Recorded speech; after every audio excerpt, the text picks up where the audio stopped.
Buenas tardes, hermanos. Bienvenidos a esta tercera clase del segundo módulo de soteriología. Rogamos al Señor su bendición hoy en medio de esta clase y que podamos comprender este tema tan importante para nosotros. Bienvenidos.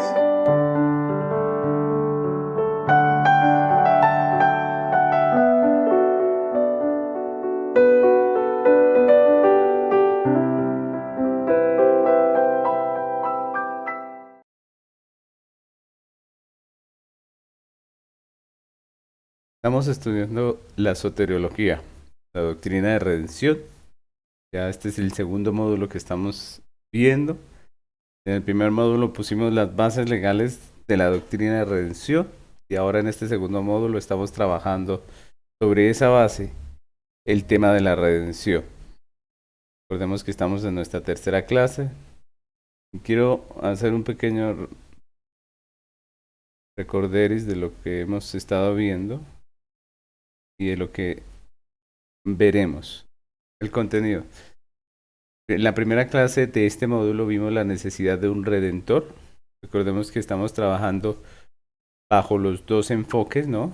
El enfoque divino y el enfoque humano. Es decir, estamos viendo la necesidad del redentor, o vimos la necesidad del redentor en cuanto a Dios, primeramente, también en cuanto al hombre. ¿Por qué es necesario un redentor en cuanto a Dios, ¿no? Refiriéndonos a Dios primeramente. Y luego vimos la necesidad del redentor con relación al hombre. En la segunda clase trabajamos el oficio del redentor, ¿no? Primero hablamos de la necesidad, el segundo ya hablamos del oficio del redentor con relación a Dios, ¿no? Empezamos a ver qué es lo que hace Cristo como redentor con relación a Dios. Recordamos que primeramente cuando hablamos de redención, cuando hablamos de salvación, nos referimos a la obra que Cristo hizo con relación a Dios. Es lo primero que se nos debe venir a la mente cuando hablamos de redención. Afortunadamente hoy en día el humanismo ha cambiado ese concepto en nuestra mente y generalmente cuando hablamos de redención pensamos en los beneficios que nosotros como creyentes recibimos, ¿no? Pero hemos estado estudiando, hemos estado viendo cómo el énfasis de la doctrina de redención es lo que Cristo hace con relación a Dios. Luego hablamos en la tercera clase, que es la de hoy, que vamos a ver hoy. Vamos a hablar acerca del oficio del Redentor con relación al hombre. Y vamos a dejar para el final el fruto de la redención, donde vamos a hablar acerca de las obras. Vamos a entonces avanzar con la clase de hoy. Y la tercera clase, el oficio del Redentor con relación al hombre. Entonces,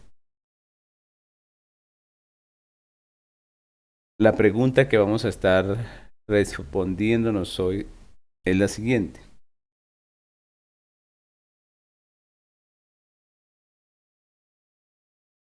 Si hemos dicho que en este conflicto entre Dios y el hombre, el único mediador apropiado, el único mediador perfecto es el Señor Jesucristo, ¿qué hace Jesucristo como mediador con relación al ofensor? Recordemos que aquí hay un conflicto en donde hay un ofendido y un ofensor. Hace 8 días vimos lo que Cristo como mediador hace, el oficio que Cristo desempeña con relación al ofendido que es Dios.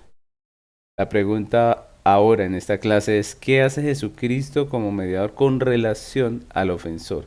Aquel que pecó, al pecador, ¿cierto? Al hombre. Entonces allí vamos a estar viendo esa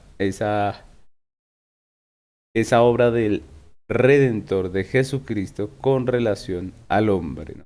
Recordemos que como vimos anteriormente, el ofensor, que es el hombre, está muerto moralmente, es enemigo de la justicia y es esclavo del pecado, ¿recuerdan? Lo vimos en nuestro primer módulo de soteriología. Hablamos del estado del hombre, cómo está el hombre delante de Dios. Dice, la Biblia lo describe así, lo describe como moralmente muerto, ¿cierto? Está muerto realmente. Es decir, todo lo que él desea en su corazón es malo, es contrario a lo que Dios dice. El hombre está entregado a los deseos de su carne, a las concupiscencias.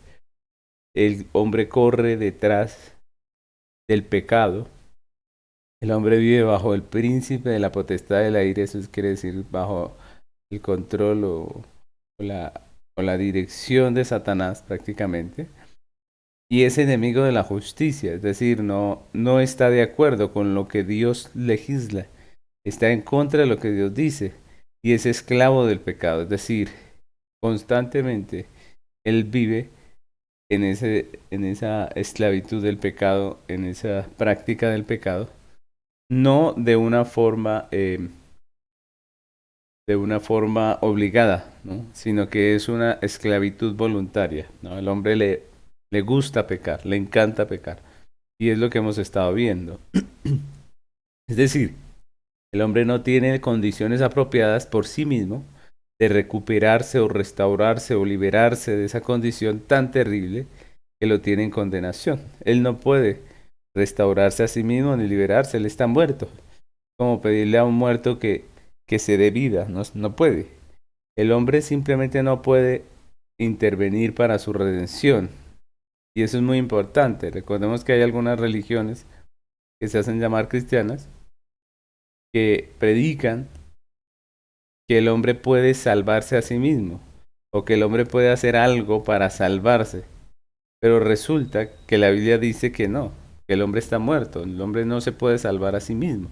El hombre no puede hacer dos, tres o cuatro acciones o una acción que puedan volverle a la vida, no porque él está muerto. Lo que la Biblia enseña es que solo Dios puede salvarle. Es a través de la obra de Cristo, la obra que Cristo hizo delante de Dios, esa obra que vimos hace 8 días como sustituto, como expiador, como mediador, que el hombre recibe como beneficio colateral la redención. Y eso es importante. Entonces, miremos la importancia de este orden, mis hermanos, porque si lo que vimos hace 8 días no lo ejecuta Cristo, pues lo que estamos viendo ahora no es para nosotros real. Si primero Cristo no interviene delante de Dios como mediador, pues nosotros como beneficiarios de esa mediación no vamos a recibir absolutamente nada, ¿no? Por eso la importancia de predicar en orden la salvación, porque si predicamos los beneficios, estamos obviando la parte importante, estamos obviando nuestra condenación, estamos obviando la realidad de que nosotros solo merecemos la muerte y que solamente tenemos lo que tenemos por beneficio de la obra de Cristo. Entonces es importante ese orden. El hombre interviene únicamente como beneficiario de gracia. El hombre no se puede salvar a sí mismo. El hombre está muerto, es esclavo, es enemigo, está destituido, dice la Biblia, y no puede salvarse a sí mismo. El hombre solamente interviene como beneficiario de la gracia o del resultado de la redención, podríamos decirlo así. Así es como nos llega la redención a nosotros los hombres, como un beneficio de gracia. En este sentido tenemos tres alcances de la obra redentora de Jesucristo. Tres alcances, tres alcances de la obra redentora de Cristo. Entonces vamos a ver cómo Cristo hizo algo que para nosotros nos trajo un beneficio. Cristo hizo una acción como mediador con relación a la redención que trajo una bendición, que trajo un beneficio al hombre. Vamos a ver tres alcances de la obra redentora de Jesucristo. Eso es lo que vamos a estar viendo hoy en esta clase. Entonces vamos a empezar con la primera. Jesucristo, primeramente con su muerte, con la muerte en la cruz, interviene para nuestra salvación, ¿no? Ese es el punto primero que vamos a ver. Él muere en la cruz, ¿no? Muere de manera redentiva. Recordemos que la muerte de Cristo lo hace como el sustituto, ¿recuerdan? Lo hace como aquel que está poniendo su vida por nosotros, ¿cierto? Entonces, Jesucristo, con relación al hombre, lo que hace primeramente es morir en la cruz. ¿Y qué trae esa muerte de Cristo en la cruz para nosotros? Vida, vida. Entonces Jesucristo con su muerte redentiva en la cruz vivifica al hombre muerto. Es decir, repara la condición del hombre. Recordemos que habíamos dicho anteriormente que el hombre está muerto. Estamos viendo el oficio del Redentor con relación al hombre. Cuando Cristo muere en la cruz, ¿qué beneficio hay para el hombre si estaba muerto? Pues que el Señor le vivifica, le da vida, ¿cierto? Con su muerte, Jesucristo vivifica al hombre, es decir, le repara la condición, esa condición en la que estaba muerto, en sus delitos y pecados. Entonces recordemos que nosotros no teníamos vida, no sentíamos prácticamente, hablando de la vida espiritual. El hombre estaba muerto, vivía en su pecado, vivía en su inmoralidad, pero cuando Cristo muere en la cruz, vivifica al hombre, ¿no? Tenemos unos versículos en Romanos que nos hablan acerca de esta realidad de la regeneración y no solamente nos muestran que somos regenerados, sino que esto tiene que ver con la muerte de Cristo. Miremos lo que dice Romanos 6.1, dice: ¿qué pues diremos? ¿Perseveraremos en el pecado para que la gracia abunde? Miren la pregunta de Pablo. Esa pregunta es porque algunos eh, en el tiempo del apóstol, algunos que eran contradictores de la fe, pues ellos decían que nosotros predicamos de esa manera, que perseveremos en el pecado porque al fin y al cabo la gracia abunda, ¿cierto? Porque al fin y al cabo entre más pequemos más gracia, ¿cierto? Pero ¿qué responde el apóstol Pablo en el versículo 2? Dice, en ninguna manera, porque los que hemos muerto al pecado, ¿cómo viviremos en él? Y no sabéis, o no sabéis, que todos los que hemos sido bautizados en Cristo Jesús, hemos sido bautizados en su muerte, porque somos sepultados juntamente con él para muerte por el bautizo, a fin de que como Cristo resucitó de los muertos por la gloria del Padre, así también nosotros andemos en vida nueva. Porque si fuimos plantados juntamente con él en la semejanza de muerte, así también lo seremos en la de su resurrección. Sabiendo esto, que nuestro viejo hombre fue crucificado juntamente con él, para que el cuerpo del pecado sea destruido, a fin de que no sirvamos más al pecado. Porque el que ha muerto ha sido justificado del pecado. Y si morimos con Cristo, creemos que también viviremos con él, sabiendo que Cristo, habiendo resucitado de los muertos, ya no muere, la muerte no se enseñoreará más de él. Porque en cuanto murió el pecado, murió una vez por todas. Mas, en cuanto vive, para Dios vive. Así también vosotros, considerados muertos al pecado, pero vivos para Dios en Cristo Jesús, Señor nuestro. Entonces, este texto es muy interesante porque nos habla acerca de la regeneración, de la salvación que Cristo hace. Y nos identifica con su muerte y con su resurrección. Nosotros tenemos vida porque Cristo dio su vida en la cruz y resucitó. Con su muerte nosotros morimos. Con su resurrección volvimos a la vida. Es decir, el hecho de que nosotros podamos ser diferentes hoy en día, que tengamos vida, se lo debemos a la obra redentora de Cristo. Y eso es muy importante. Aquí podemos ver que Cristo con su muerte sustitutiva vivifica al hombre para que ande en vida nueva. Porque el apóstol Pablo es lo que está diciendo. Él predica y dice, entonces ahora vivamos en pecado porque la gracia está con nosotros. Pequemos para que abunde la gracia. Pero él responde, dice, no, de ninguna manera. Entonces, con relación al hombre, cuando Cristo muere en la cruz, por su muerte nosotros tenemos vida. Con la redención, Jesucristo pasa al hombre de muerte a vida. La vida abundante es un beneficio redentivo que nos llega como resultado de la acción jurídica que Cristo hace en la cruz.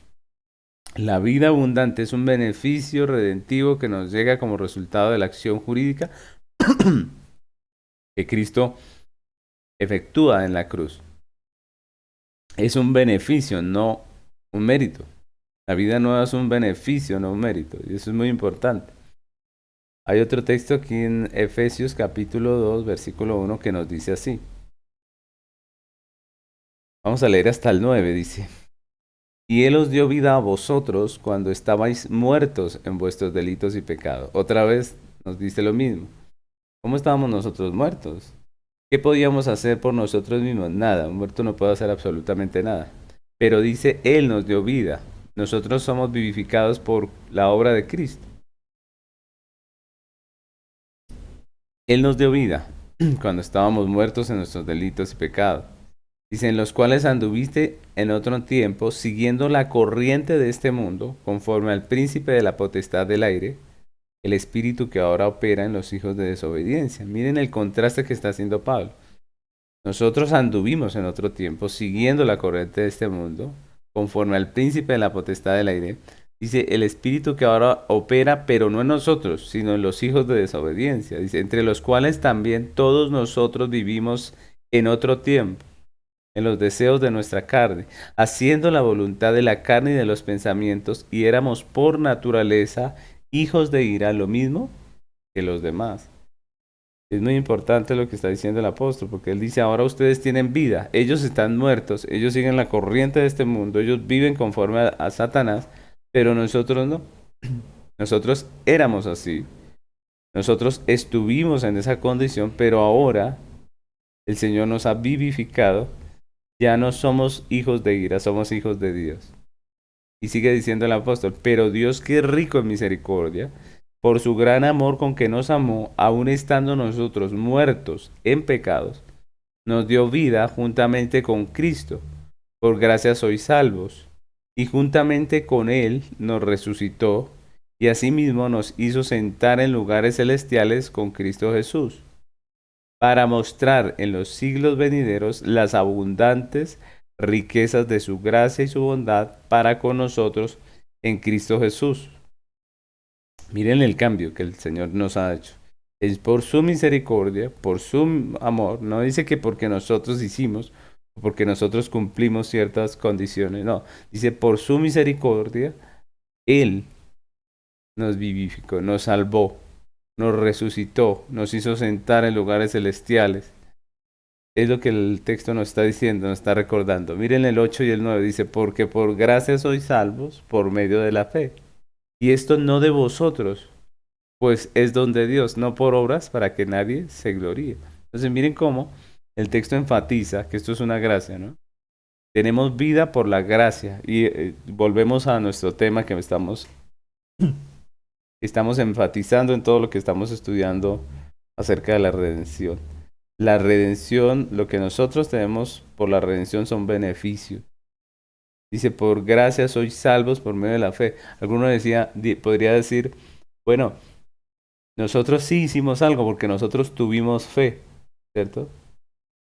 El muerto sí puede hacer algo porque el muerto tuvo fe, pero el texto en el 9 dice, perdóneme, en el 8 dice, y esto no de vosotros, pues es un don de Dios.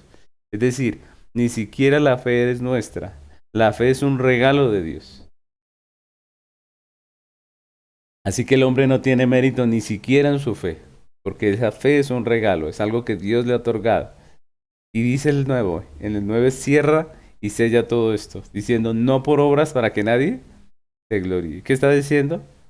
Que a nosotros todo esto nos llega como gracia, un beneficio de gracia. La redención, lo que nosotros tenemos gracias a la redención, son beneficios de gracia.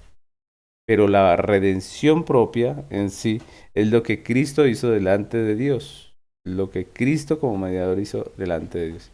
Hoy estamos hablando de esos beneficios, de esa redención. Continuamos, mis hermanos, con nuestra exposición de la obra de Cristo y el beneficio que recibe el hombre. Entonces hablamos de que la muerte nos vivificó, su muerte nos vivificó. Ahora hablamos de la propiciación, ese es el segundo punto que vamos a estar hablando hoy, y es la propiciación.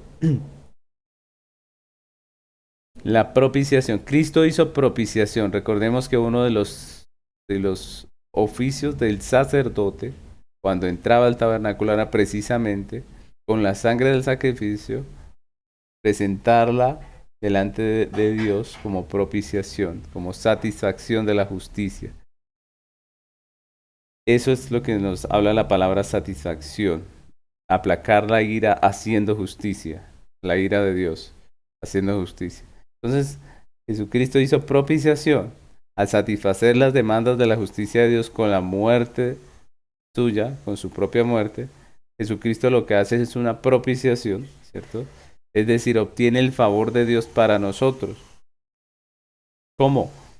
Cumpliendo la justicia. Recordemos que la paga del pecado es muerte. Cuando el sacerdote se acercaba con la sangre de un cordero, lo que estaba diciendo es, aquí está el pago por el pecado, ¿cierto? Y cuando Cristo entra al santuario celestial con su propia sangre, lo que está ofreciendo delante de Dios es el pago por el pecado del hombre, por la ofensa a la justicia que se había hecho.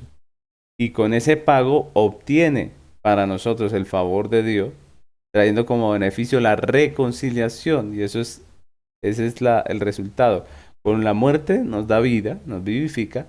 Con su propiciación nos reconcilió. Ese es el segundo punto que vamos a estar meditando hoy. Cristo, haciendo propiciación por nosotros como pecadores, obtuvo para nosotros la reconciliación. Cristo, con su propiciación delante de Dios, nos reconcilia con Dios. Y eso es un tema muy importante dentro de la redención, porque una de las cosas o los beneficios que nosotros tenemos es que ahora somos parte de la familia de Dios, ¿no? Ahora somos reconciliados. Ya antes éramos enemigos, recordemos. Vimos que el hombre estaba muerto y Dios le dio vida. Podemos decir que el hombre era enemigo, pero por la propiciación ahora es reconciliado. Segunda a los Corintios 5:18 nos habla acerca de esta verdad. Dice segunda a los Corintios 5:18, vamos a estar leyendo hasta el 19, dice, y todo esto proviene de Dios, quien nos reconcilió consigo mismo por Cristo y nos dio el ministerio de la reconciliación, que Dios estaba en Cristo reconciliando consigo al mundo, no tomándoles en cuenta a los hombres sus pecados, y nos encargó a nosotros la palabra de reconciliación. Este texto es muy claro, dice que todo esto proviene de ¿quién? De Dios.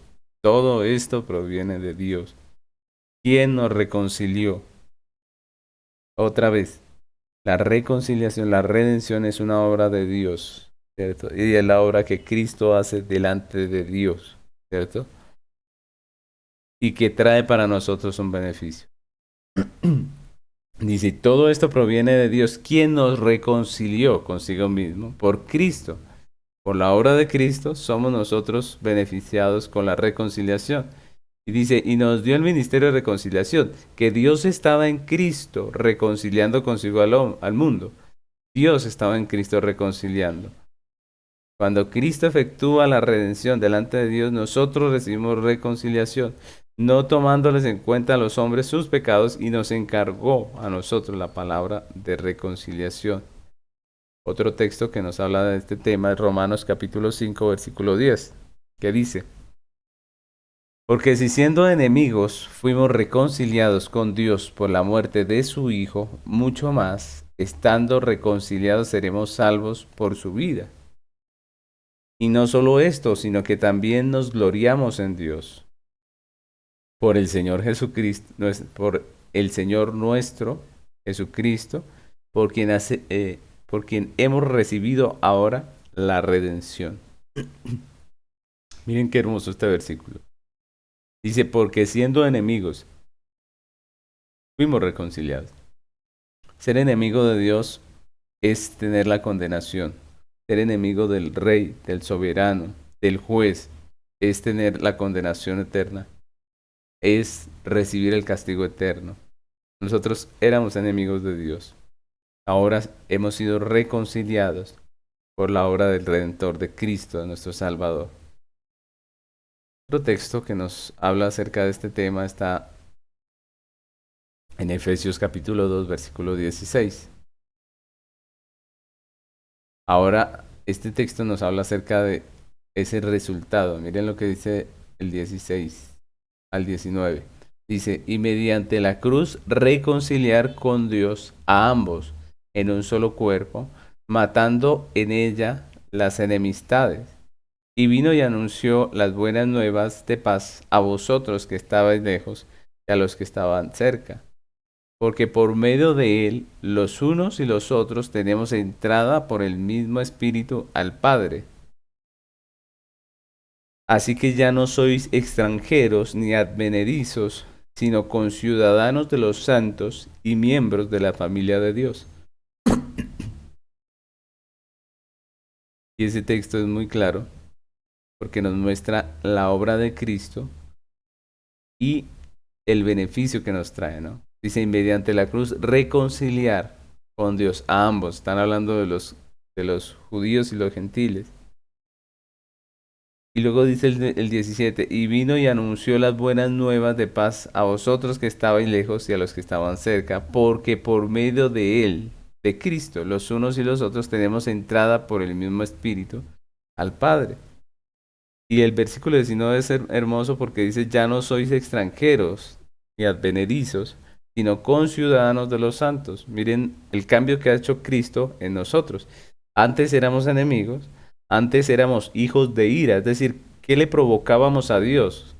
¿Qué provocábamos en Dios cuando Él nos veía, cuando nosotros estábamos delante de Él? Ira. La ira, recordemos que cuando hablamos de ira de Dios, estamos hablando acerca de su justicia severa contra nosotros como pecadores, ¿cierto? Estamos hablando de una emoción, estamos hablando de una, de un concepto judicial. La ira de Dios estaba sobre nosotros y íbamos a ser condenados. Pero dice que por medio de él, nosotros tenemos entrada al Padre y ya no somos extranjeros, sino que somos conciudadanos de los santos. Hacemos parte de esa nación de los santos, de los apartados, de los llamados afuera. Y dice, y miembros de la familia de Dios. Somos parte de la familia de Dios en Cristo. Estas son beneficios que nosotros tenemos por la propiciación. Recordemos que estamos diciendo que nosotros tenemos reconciliación delante de Dios por la propiciación que Cristo hace con su propio cuerpo. Recordemos, la propiciación es el pago que Él hace delante de Dios por nuestros pecados. Entonces, eso es la cruz para nosotros. La cruz para nosotros es el punto donde Cristo delante de Dios hace propiciación por nuestros pecados y nosotros tenemos como beneficio la salvación, nosotros tenemos como beneficio la reconciliación delante de Dios. Y quiero pasar al último punto, que es acerca de la redención. Estamos hablando los oficios del Redentor con relación al hombre. Dijimos que tenía que morir, que hacer propiciación, y ahora estamos diciendo que Él hizo redención, ¿no? Redención, recordemos que la redención nos habla de la compra, ¿cierto? De la compra de un esclavo. Recordemos que redimir era comprar un esclavo, liberarlo prácticamente de su situación. Y con la obra de Cristo en la cruz, con esa obra de redención, es decir, con ese pago de la deuda de pecado que teníamos nosotros, Jesucristo lo que hace es darnos libertad. El Señor con su redención nos liberta. Entonces recordemos, el hombre estaba muerto, el hombre era enemigo y el hombre estaba esclavo del pecado. Pero ahora Cristo con su muerte vivifica, con su propiciación reconcilia y con su redención liberta. Y de esto es que nos habla la Escritura en muchos textos, donde nos muestra cómo esa obra de Cristo en la cruz trajo libertad al hombre. Hechos capítulo 20, versículo 28, miren lo que dice este texto. Dice, por tanto, mirad por vosotros y por todo el rebaño en que el Espíritu Santo os ha puesto por obispos para apacentar la iglesia del Señor, la cual Él ganó por su propia sangre. Y este texto es interesante porque aquí nos hablan de el pago, ¿no? El pago que Cristo hace por nosotros. Recordemos que cuando hablamos de redención hablamos de compra. Él pagó para libertarnos, ¿no? ¿Y cuál fue el pago de esa compra, de esa redención, fue su propia sangre. Dice, por el rebaño en que el Espíritu Santo os ha puesto por obispos para apacentar la iglesia del Señor, la cual él ganó, la cual él compró, la cual él adquirió por su propia sangre. El hombre estaba en esclavitud, teniendo la ley en su contra, debido a su condición perversa. Ahora en el cumplimiento del tiempo, ahora cuando Dios envía a Cristo, Él viene y cumple esa ley, tanto con su vida como con su muerte. Y el hombre recibe como beneficio la libertad. Es por eso que ahora la ley viene a ser nuestro deleite.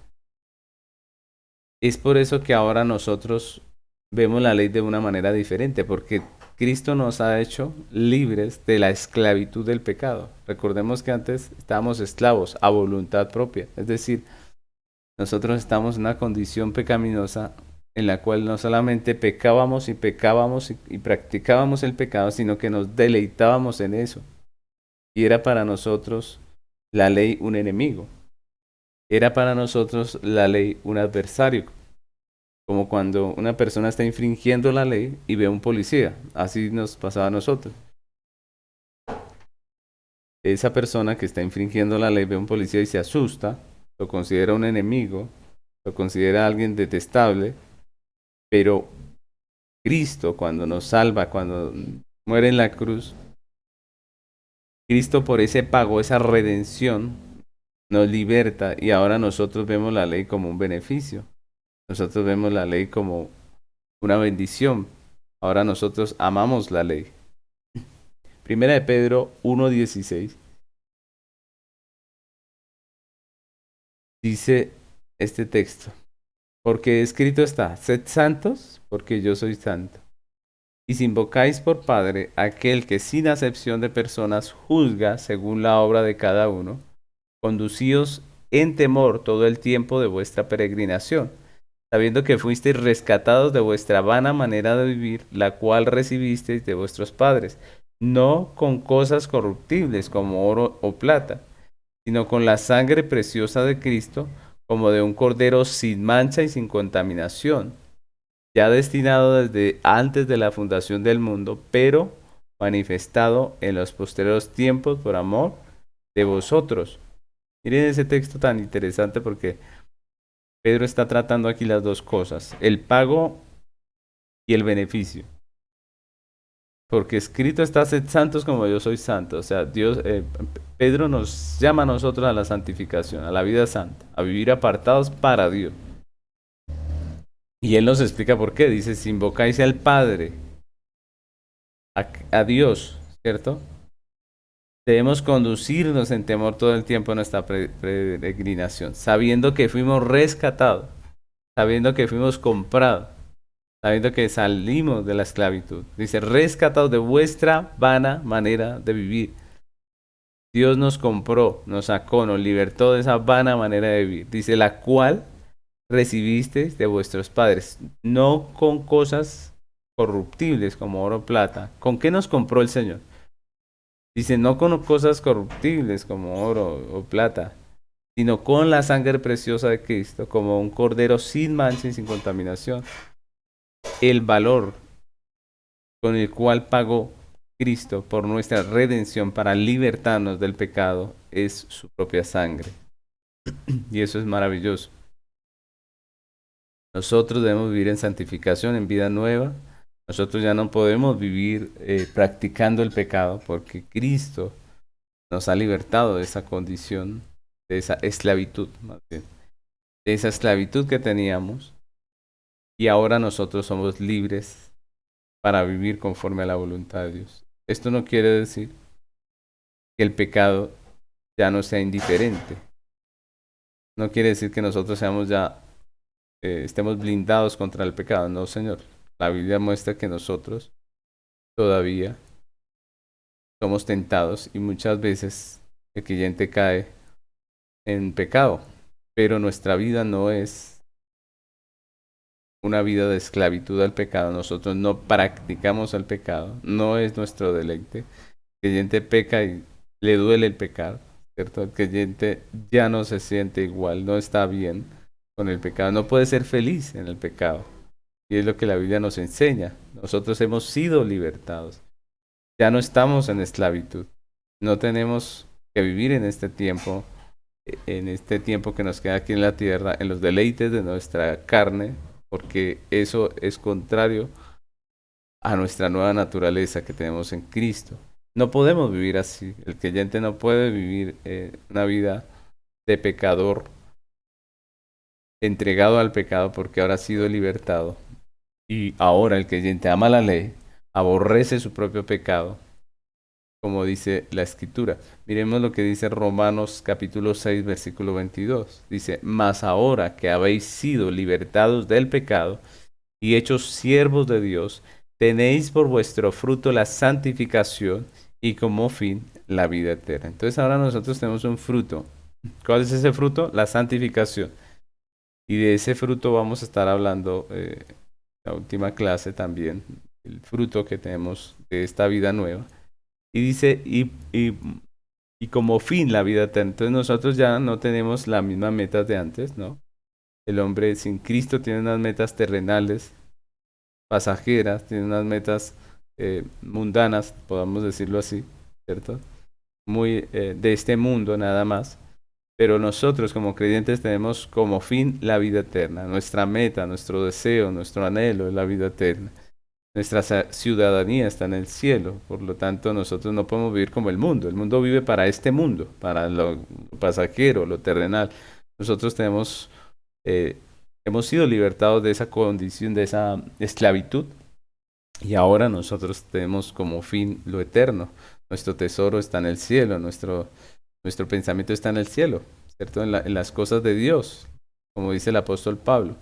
Que habéis resucitado con Cristo, mirad las cosas de arriba, ¿cierto? Ya nosotros no tenemos la misma concepción del mundo, que lo único que hace es atesorar para este mundo y pensar solamente en la ganancia pasajera. Nosotros pensamos en la eternidad, vivimos en pro de nuestra vida eterna. Y es lo que la Biblia nos enseña. Entonces, de esta manera se cumple, que dice la Escritura, de esta manera se cumple lo que la palabra de Dios dice.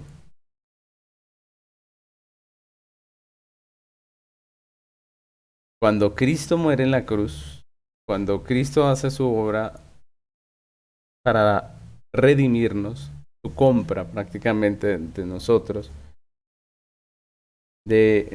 como esclavos del pecado, nosotros somos libertados. De esta manera se cumple con toda la santidad y justicia de la ley de Dios para sustituir, para expiar y para remediar los daños o las afrentas con relación al ser de Dios, que ha sido totalmente ofendido de manera deliberada por el hombre.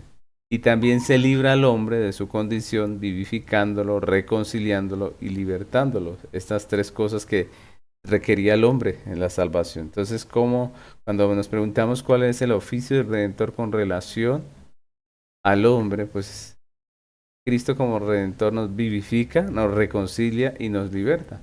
Como podemos ver, lo que muchos entienden por redención no son sino los beneficios colaterales que el hombre recibe, que el hombre obtiene de esa redención, que son los que estamos numerando ahorita. Pero la redención habla de todo el conjunto de lo que Cristo hizo. Primeramente, lo que hizo con relación a Dios y pues obviamente también el beneficio que nosotros tenemos. Gracias a Cristo tenemos un beneficio, estamos unidos a Él. Eso nos habla de los tres aspectos ya mencionados, justificación, santificación y redención, y que nos recuerdan que Dios es moralmente santo, legalmente justo, y que su ley es perfecta. Primero los Corintios 1:30, miren lo que dice. Mas por él estáis vosotros en Cristo Jesús, el cual nos ha sido hecho por Dios sabiduría, justificación, santificación y redención, para que, como está escrito, el que se gloría, gloríese en el Señor. Todo esto nos llegó, pero no nos llegó como un mérito, como algo que nosotros merecíamos por nuestras justas acciones o por nuestra vida delante de Dios, no. Todo esto nos llegó, pero nos llegó como un beneficio. Esto no es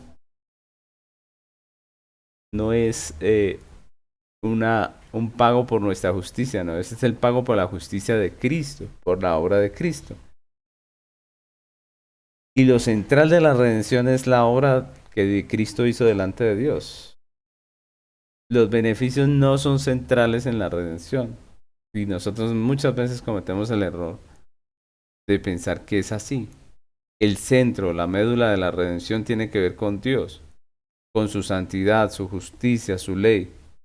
Y esa esencia del programa de Dios nos trae como beneficio, resultado o gracia, unos favores que nosotros ni siquiera logramos comprender muchas veces, unos favores que muchas veces no logramos ni siquiera apreciar, como es el perdón de los pecados, las riquezas de su gracia, el ser absueltos de la culpa.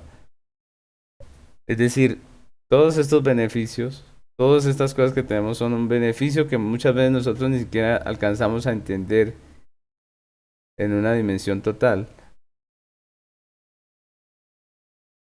Y de esos beneficios también nos habla la Biblia, pero el punto central y la médula de la redención tiene que ver con lo que Cristo hizo delante de Dios, con la satisfacción de su justicia, con la vindicación de su santidad, con el cumplimiento perfecto de su ley, con la vindicación de su ley.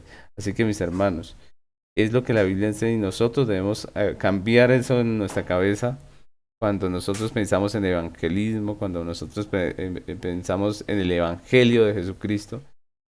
Debemos pensar en Dios, en su justicia, su santidad y su ley, no solo en el hombre. Debemos pensar en Dios siendo satisfecho en su justicia, siendo eh, vindicado en su honor santo y siendo cumplida su perfecta ley en Cristo Jesús. Efesios capítulo 1, versículo 3 dice así: Bendito sea el Dios y Padre de nuestro Señor Jesucristo, que nos bendijo con toda bendición espiritual en los lugares celestiales en Cristo, según nos escogió en Él antes de la fundación del mundo, para que fuésemos santos y sin mancha delante de Él, en amor, habiéndonos predestinado para ser adoptados hijos suyos por medio de Jesucristo, según el puro afecto de su voluntad, para alabanza de la gloria de su gracia, con la cual nos hizo aceptos en el amado. Ese texto es precioso, ¿no?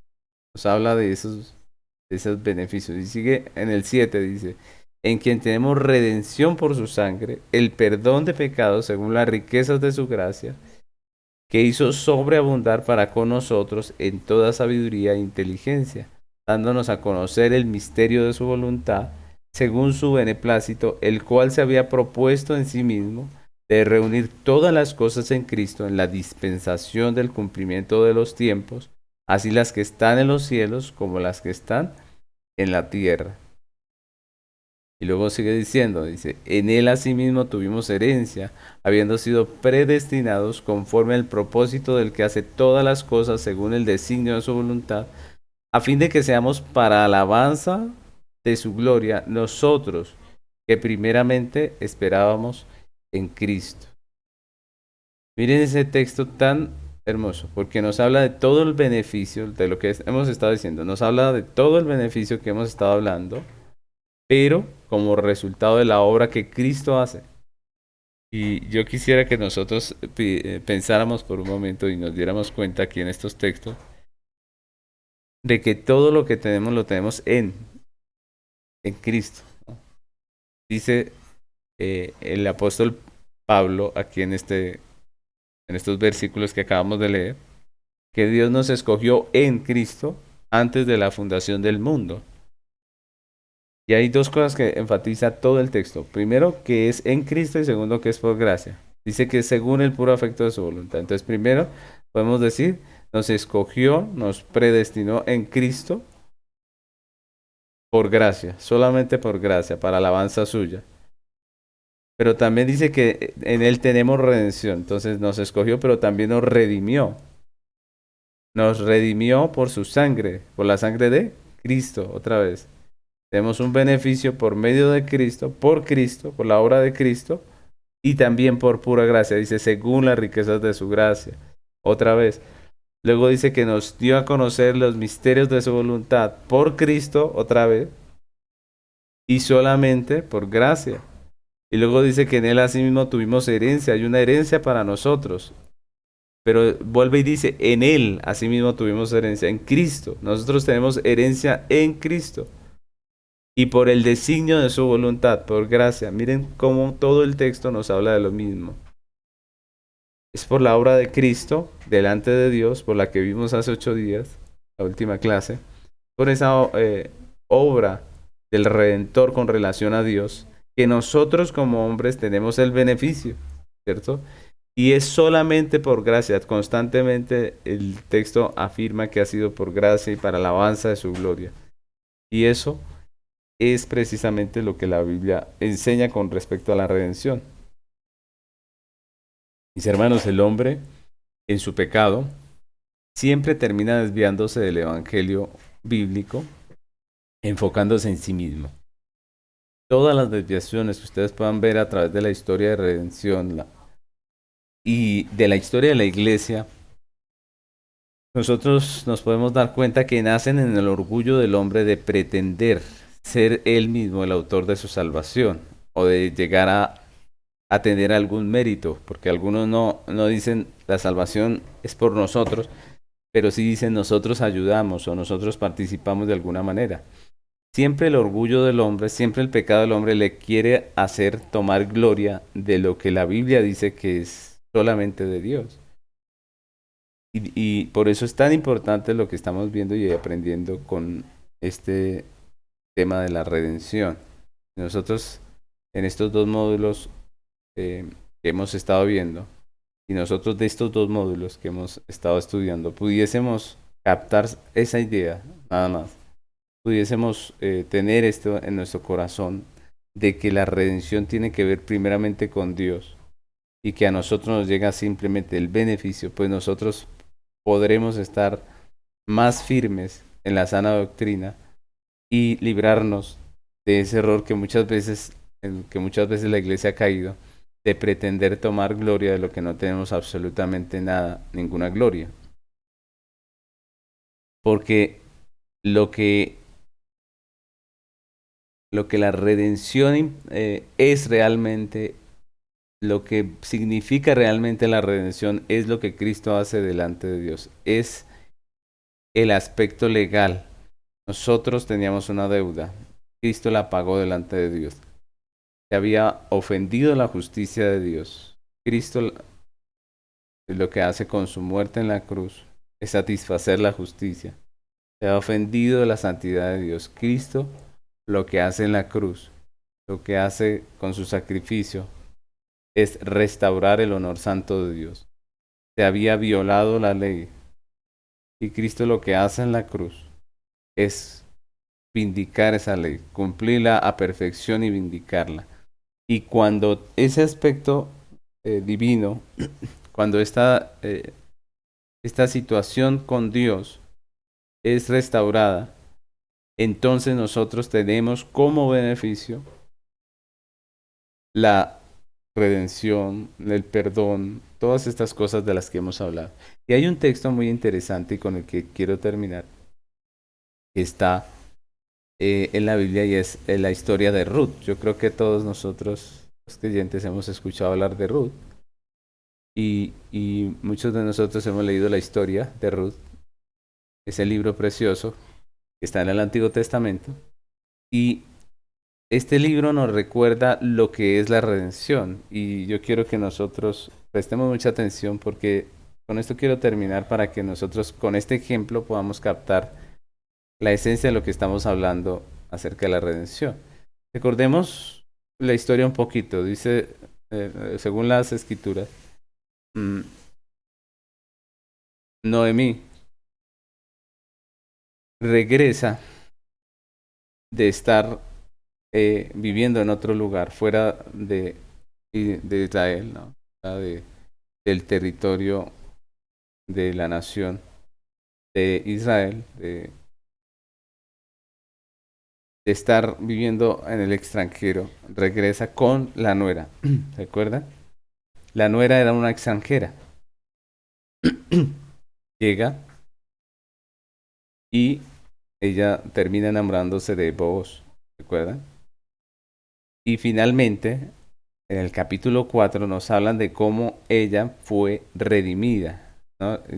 Todo el tema de la redención está allí en la parte final de el libro de Ruth, ¿no? Aquí en ese capítulo 4 nos hablan de cómo hizo él para casarse con ella. Recordemos que en la ley había algunas ordenanzas, algunos mandamientos que exigían al hermano, a los hermanos, que cuando uno de los hermanos falleciera y quedara su esposa viuda, el hermano, físicamente hablando, tenía que tomarla por mujer y dejar descendencia para el hermano. Él tenía que tomar a esta mujer como suya y el primer hijo de esta mujer iba a ser como si fuera del hermano muerto. ¿Sí recuerdan que esa ley está allí en el Antiguo Testamento? Pues de eso nos habla un poco el libro de Ruth en la parte final. Porque en el caso de Ruth, Ruth había quedado viuda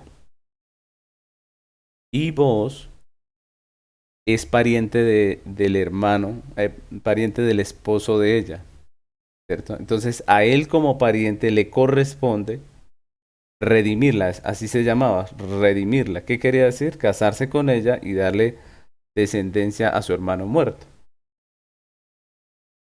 Sin embargo, la ley nos muestra que el pariente que tiene derecho a redimir a la esposa del fallecido es el pariente más cercano.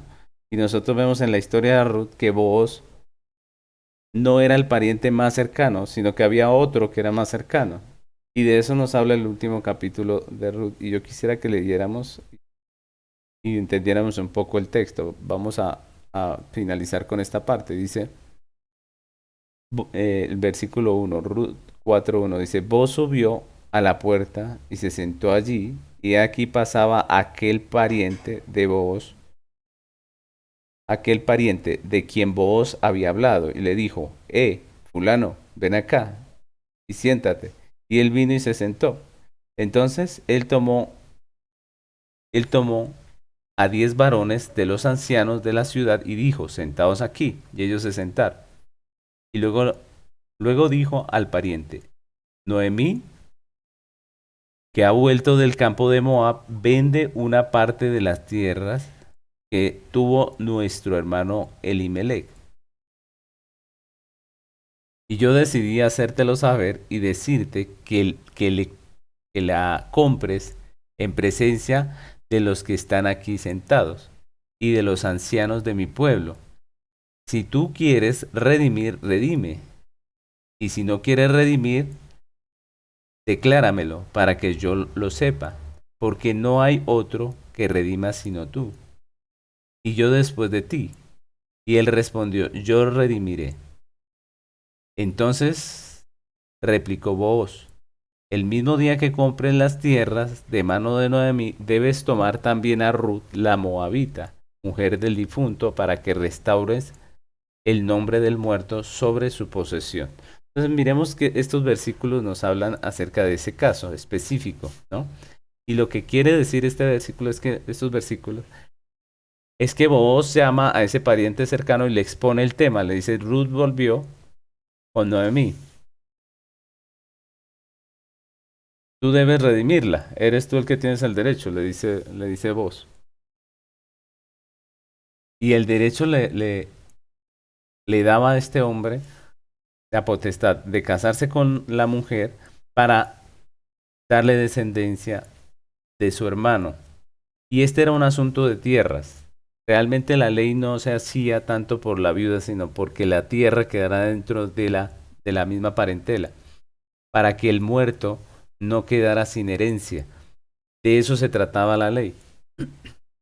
Y miren lo que sigue pasando aquí porque quiero llegar a la parte final. Dice, y respondió el pariente, no puedo redimir para mí, no sea que dañe mi heredad, redime tú, usando de mi derecho, porque yo no podré redimir. Mire, hasta aquí el hombre que iba a redimir estaba contento porque iba a recibir la tierra, pero vos le dice, pero tienes que casarte con Ruth, ¿cierto? Y ahí él dice, yo no puedo redimir, ¿cierto? Dice, y miren que todo esto estaba haciendo un contrato legal allí en Israel. Esto era un asunto legal de tierras. Y luego dice el 7 había ya desde hacía tiempo esa costumbre en Israel tocante a la redención y al contrato que para la confirmación de cualquier negocio el uno se quitaba el zapato y lo daba a su compañero y esto servía de testimonio en Israel. Entonces el pariente dijo a vos, toma tú y se quitó el zapato. Tómalo tú y se quitó ese zapato. Entonces miren, porque lo que está haciendo aquí es dándole el derecho a vos de redimir. Dice, y vos dijo a los ancianos y a todo el pueblo, vosotros sois testigos hoy de que he adquirido de mano de Noemí todo lo que fue de Elimelech y todo lo que fue de Kelión y Malón, y que también tomo por mi mujer a Ruth la Moabita, mujer de Malón, para restaurar el nombre del difunto sobre su heredad y para que el nombre del muerto no se borre de entre sus hermanos y de la puerta de su lugar. Vosotros sois testigos hoy. El asunto aquí, mis hermanos, y por el que traigo estos versículos, es porque el asunto era de tierras, realmente.